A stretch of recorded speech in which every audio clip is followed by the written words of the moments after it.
Hey, so Uncle Bob is just that, dealing with Uncle Bob. I thought it was like good timing with the holidays. Usually it's when we see our relatives, and who can push our buttons better than our relatives. And so there's that, but this also would apply just to people at the office, people in your circle, friends, whatever. And so we have kind of several things that we're looking at. And one is just like how to be able to interact with somebody that's like this. Maybe the point of being triggered. How do we feel? How we would talk about being like protection with somebody like this also plays a component in it, but not protection like it's just like emotionally having like mm,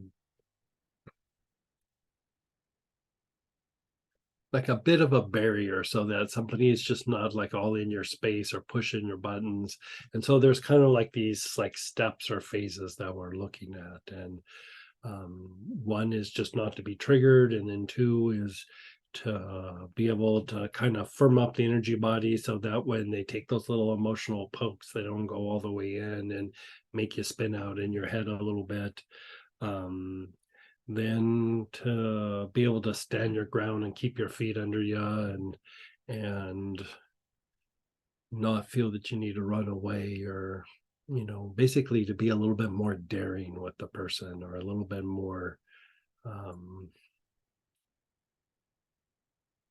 I would say, like, I like the ability in this particular scenario to say no. Like, if somebody is being obnoxious and they're pushing you this way, that way, and sometimes you just like, I'm just going to go in, so they stop or they go away, and it just doesn't usually stop them. The ability to kind of stand your ground a little bit. And I go back to like when I was a little kid, and I was at my grandparents' house, and one of their friends that they knew came by, and he made these mm, like deviled eggs that, at a 5 year 6 year old, I thought they were disgusting. And he kept like pushing, like, hey, have one of these, have one of these, have one of these. And I was like, nope, nope, no, no.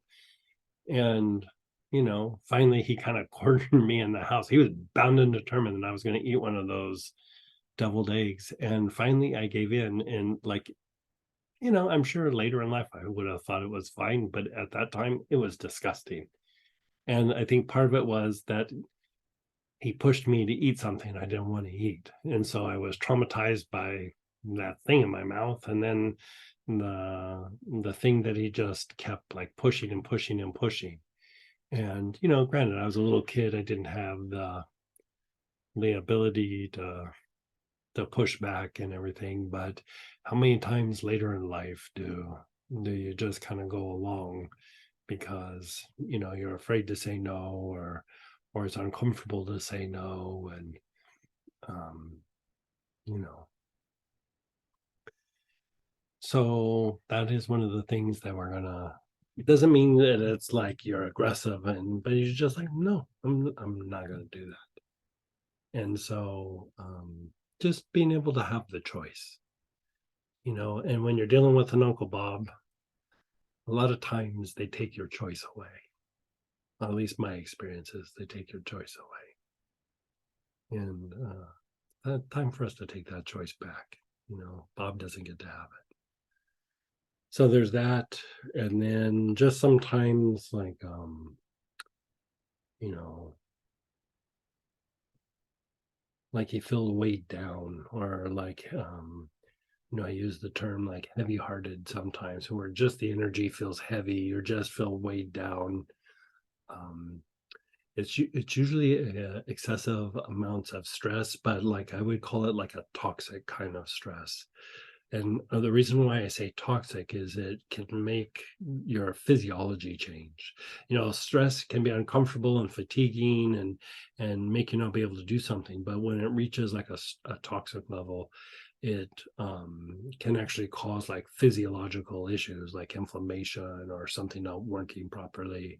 And so, like, what is a way to go through and manage this or handle this?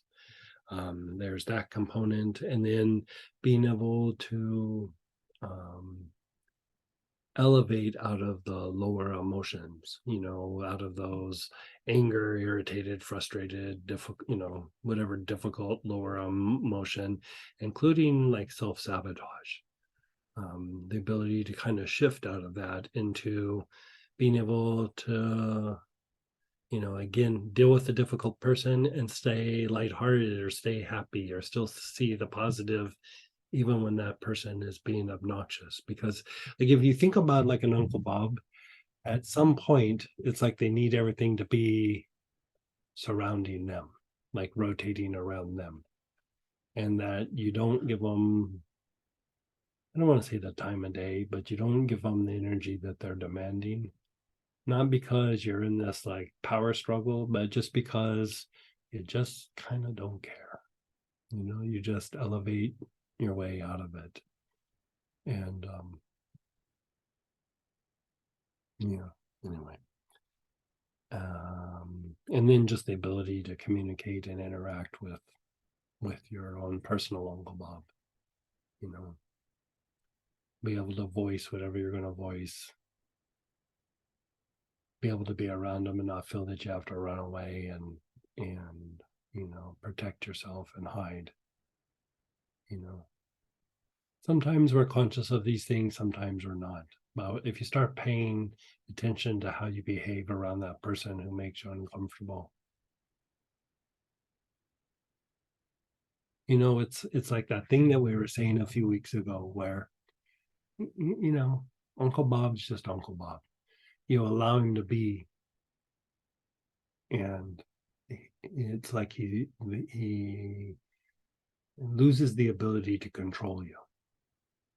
But like when you're trying to fight all the stuff that he's doing, and the little games that they play or the little manipulations, you know they still have a little control over you. So there's almost like a bit of a detachment that happens when you deal with somebody like that. And I mean, everybody can use that skill set. I mean, honestly, in the corporate setting, it's one of the things that we would talk about quite often.